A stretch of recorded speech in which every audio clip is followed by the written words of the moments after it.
Assalamualaikum warahmatullahi wabarakatuh. Sebelum kita memulakan pelajaran anak-anak, marilah kita bersama-sama membaca doa sebelum belajar.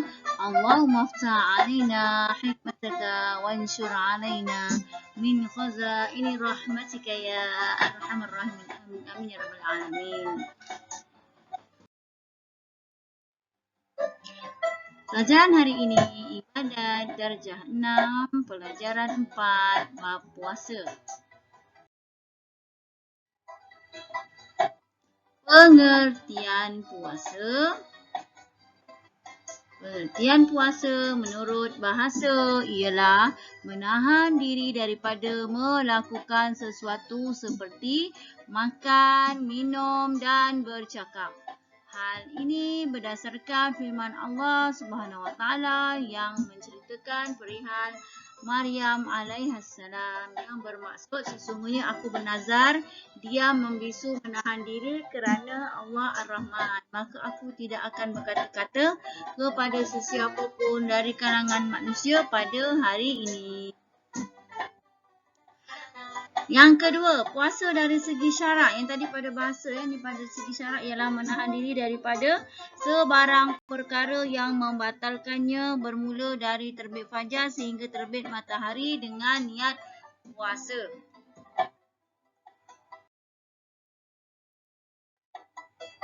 Kemudian sebab wajib puasa. Sebab apa wajibnya puasa? Diwajibkan puasa bulan Ramadan jika terdapat salah satu daripada beberapa sebab berikut antaranya.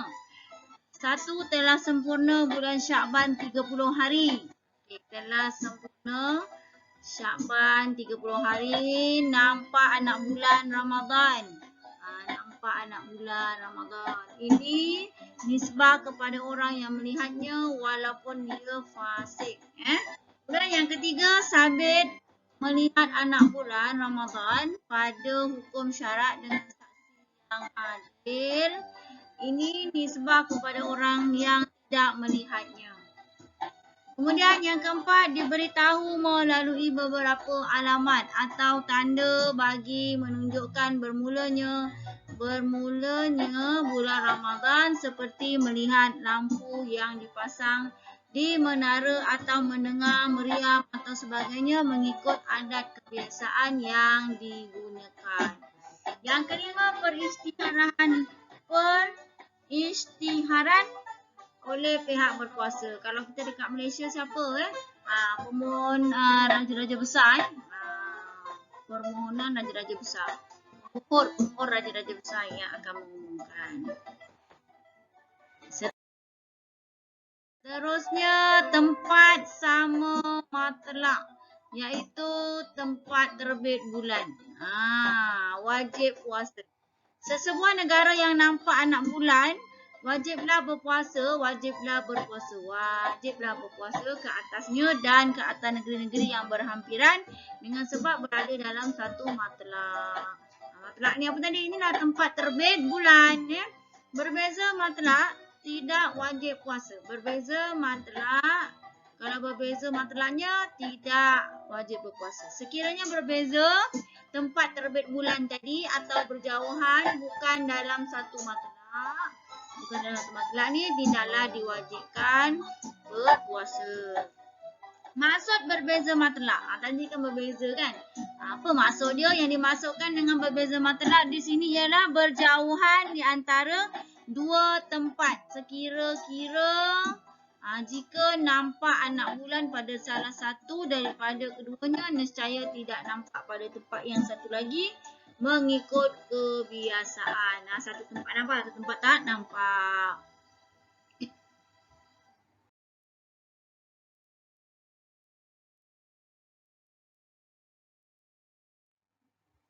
Okey, syarat sah puasa. Syarat sah puasa ada 6 perkara iaitu yang pertama Islam, yang kedua tidak sah puasa bagi orang-orang kafir. Jika seseorang itu murtad walaupun sedetik saja daripada harinya maka batallah puasanya. Puasa orang Islam. Yang kedua, berakal. Macam mana yang dikatakan berakal? akal, iaitu tidak sah puasa kanak-kanak yang belum mumais dan yang hilang akal. Okey. Batal puasa jika gila 1 detik, 1 lahzah dia, 1 detik daripada harinya. Okey, kemudian jika pitam atau mabuk, tidak batal puasanya apabila kembali siuman 1 lahzah dalam harinya. Yang keempat, tidur tidak batal puasa. Tidur tidak batal puasa. Seseorang yang tidur sepanjang harinya tidaklah membatalkan puasa, cuma makruh saja.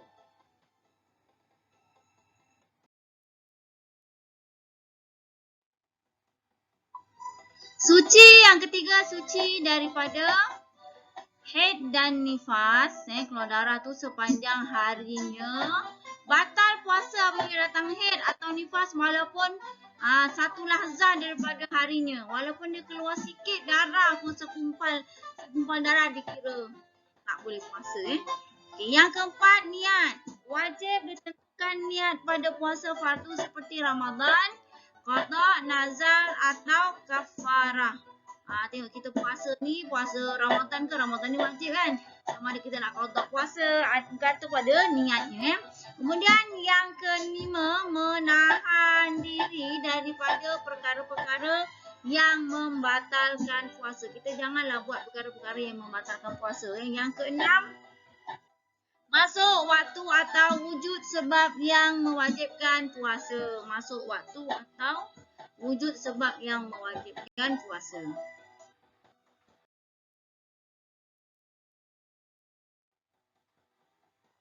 Kemudian niat puasa. Masa niat puasa sunat, mengikut pendapat yang muktamad, memadai niat puasa sunat sebelum daripada gelincir matahari dengan syarat seseorang itu belum lagi melakukan sesuatu yang membatalkan puasa. Ni dia.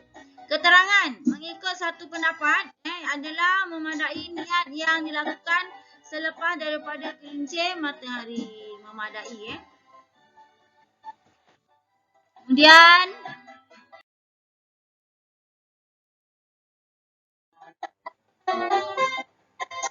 hukum niat setiap malam Ramadan. Hukum niat setiap malam Ramadan. Wajib niat puasa pada tiap-tiap malam Ramadan. Okey, keterangannya apa dia anak-anak? Mengikut Imam Malik memadai dengan niat di malam pertama bagi keseluruhan sebulan puasa. Bagi keseluruhan sebulan puasa ni kita memadai.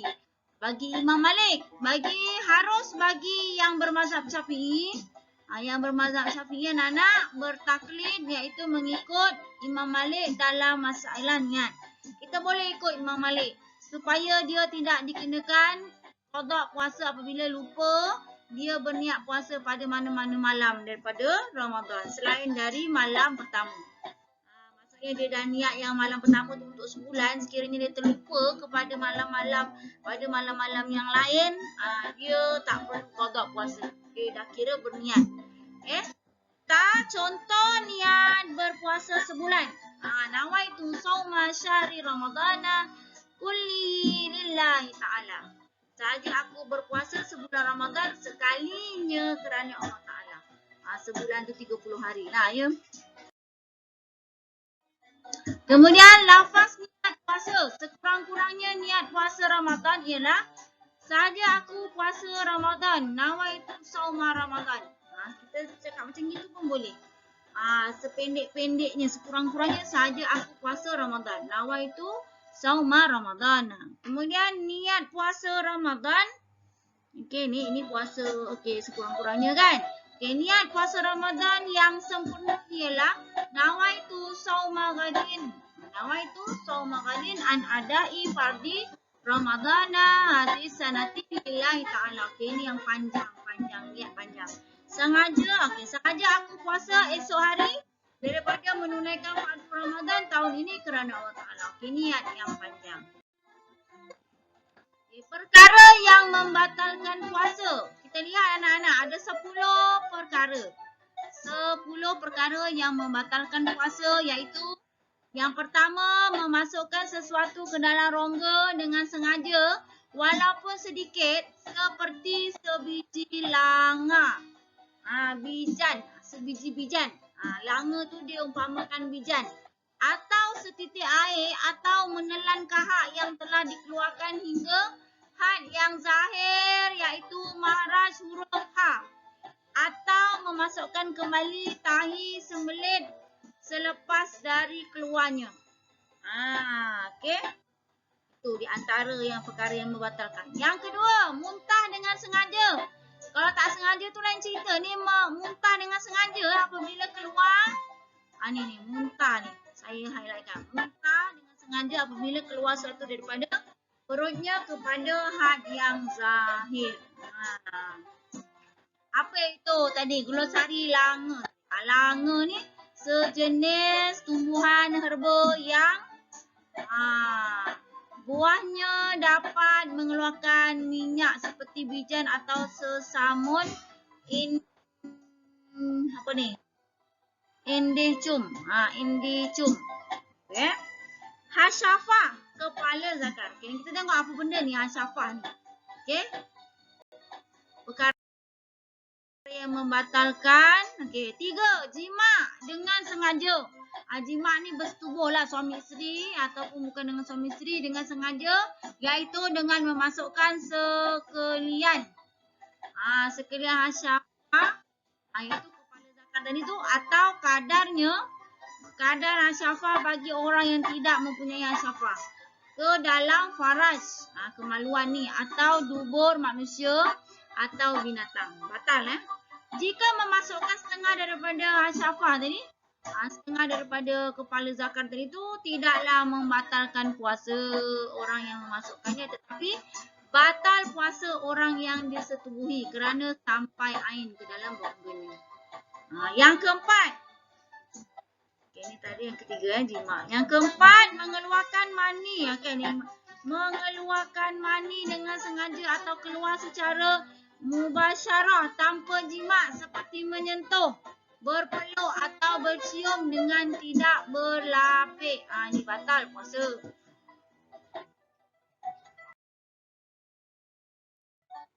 Yang kelima, gila.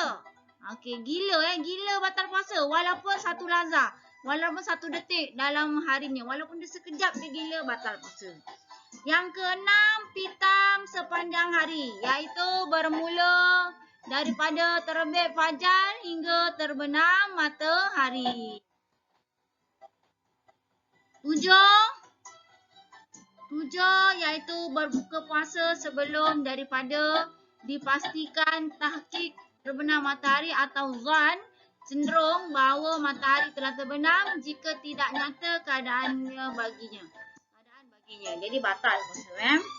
Yang ke-8, murtad. Tadi dah cakap kan, murtad ni keluar daripada Islam. Dia puasanya automatik terbatal. Yang ke-9, kedatangan haid.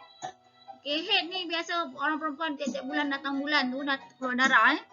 Kedatangan haid ataupun nifas. Nifas ni selepas kita bersalin melahirkan anak.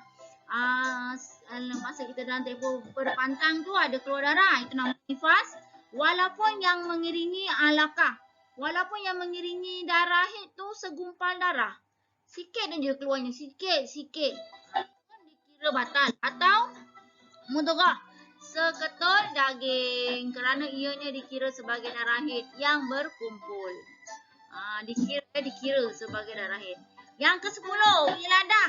Wiladah ni beza nifas dengan wiladah. Nifas tu lepas kita melahirkan tu kita berpantang tu keluar darah. Kalau wiladah ni baru je kita lahirkan anak kita, sama-sama kita lahirkan anak kita tu ada keluar darah. Kita melahirkan anak tu, tengah melahirkan anak, lepas kita melahirkan anak yang berserta dengan basah. Itu dikira wiladah, batal puasa. Apa yang kita pelajari hari ni anak-anak? Isi pelajarannya ialah kita dapat mengetahui pengertian puasa. Tadi menahan diri daripada makan dan minum ataupun segala perbuatan yang boleh membatalkan puasa. Sebab wajib puasa, tadi kita pun dah belajar sebab-sebab wajib puasa, syarat sah puasa. niat puasa dan juga perkara yang membatalkan puasa. Nanti kita akan sambung dengan bab puasa juga bahagian yang kedua. Sekian, semoga berjaya. Jumpa lagi. Wabillahi taufiq wal hidayah. Wassalamualaikum warahmatullahi wabarakatuh. Syukran jazilan.